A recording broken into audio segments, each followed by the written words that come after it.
ফরিদপুরে দেশ টিভির সাংবাদিকের কার্যালয়ে হামলা ভাঙচুর, নারী আটক। বাংলাদেশ সংবাদ সংস্থা বাসস ও দেশ টেলিভিশনের ফরিদপুর জেলা প্রতিনিধি আনিসুর রহমানের কার্যালয়ে হামলা ও ভাঙচুরের ঘটনা ঘটেছে। এ সময় কার্যালয় থেকে ক্যামেরা ও ল্যাপটপ নিয়ে পালানোর চেষ্টাকালে এক নারীকে আটক করা হয়।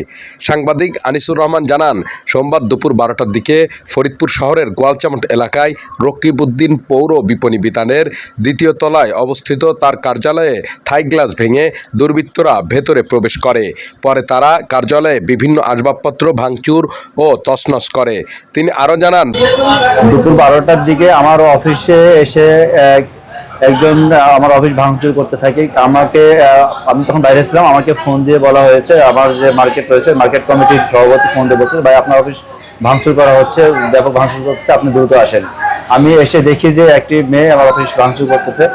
পরে আমি তাদেরকে বললাম যে আসলে এটি হচ্ছে কেন। পরে তারা বলছে যে ভাই আপনার অফিসে যাওয়ার আগে যে প্রবেশ পথ সেটিকে আটকে তারপরে হচ্ছে এই অফিসটি ভাঙচুর করেছে। বিশেষ করে আপনার অফিসের পরে যে অফিস, মানে আমাদের অফিসের আগের যে দোকানটি, সেই দোকানের গ্লাস খোলা ছিল। এই মেয়েটি ওই গ্লাসের মধ্যে প্রবেশ করেছে, কিন্তু সেখানে কোনো কিছু ক্ষয়ক্ষতি বা কোনো কিছু করে নাই। সে না করে আমার অফিসে গিয়ে তারপরে হচ্ছে গ্লাসটা সবকিছু ব্যাপক ভাঙচুর চালায়। এবং ভাঙচুর চালানোর পরে কিন্তু সে যখন এই অফিসের বড় ক্যামেরা ছিল, সেই ক্যামেরা এবং ল্যাপটপ নিয়ে বের হচ্ছিল, ঠিক এই সময় কিন্তু মার্কেট এবং মার্কেট কমিটির লোকজন যারা তারা দেখে সন্দেহভাবে দেখে তারা আগায় গিয়ে তারপরে মেয়েটিকে আটক করে। এবং এখানে এই যে বিষয়টি হয়েছে, এটি আমি যতটুকু আমি গেজ করছি সেটা হচ্ছে গত কিছুদিন আগে ঠিকাদারের বিরুদ্ধে সংবাদ সংগ্রহ করার পর থেকেই কিন্তু আমার বিরুদ্ধে বিভিন্ন ধরনের হুমকি ধামকি দেওয়া হচ্ছে। এবং এরপরে সংবাদ প্রকাশ করার পর থেকে কিন্তু হুমকি দেওয়া হচ্ছে। এরপর আমরা এটিকে কেন্দ্র করে থানায় মামলা করেছি এবং এছাড়াও কিন্তু এই ঘটনাকে কেন্দ্র করে গত দুদিন আগে মানববন্ধন করেছি এবং তারা প্রতিনিয়ত আমাকে হুমকি ধামকি দিয়ে আসছে। এবং বিশেষ করে গত কয়েকদিন আগেও একটি আননোন নাম্বার থেকে ফোন এসে আমাকে প্রতিবন্ধী সেজে ফোন দিয়ে তাকে সহযোগিতা চাচ্ছে। যখন আমি তাকে বলছি যে আপনার প্রতিবন্ধী কোথায়, আমাকে দেখাতে হবে কোন শরীরে কোন অংশে, তখন সে আমাকে কিন্তু না বলার পরে আমি বলছি, আপনি যদি আমাকে বারবার ফোন দিয়ে বিরক্ত করেন তখন আমি প্রশাসনকে বলবো। তখন সে ফোন কেটে দেয় এবং বলছে আপনাকে দেখে নিব। অর্থাৎ আমাকে প্রতিনিয়ত কিন্তু হুমকি দিয়ে আসছে। আর তারই কিন্তু ফল হিসেবে কিন্তু আজকে আমার উপরে এই ঘটনাটি ঘটেছে। আমার অফিসে ভাঙচুর হয়েছে।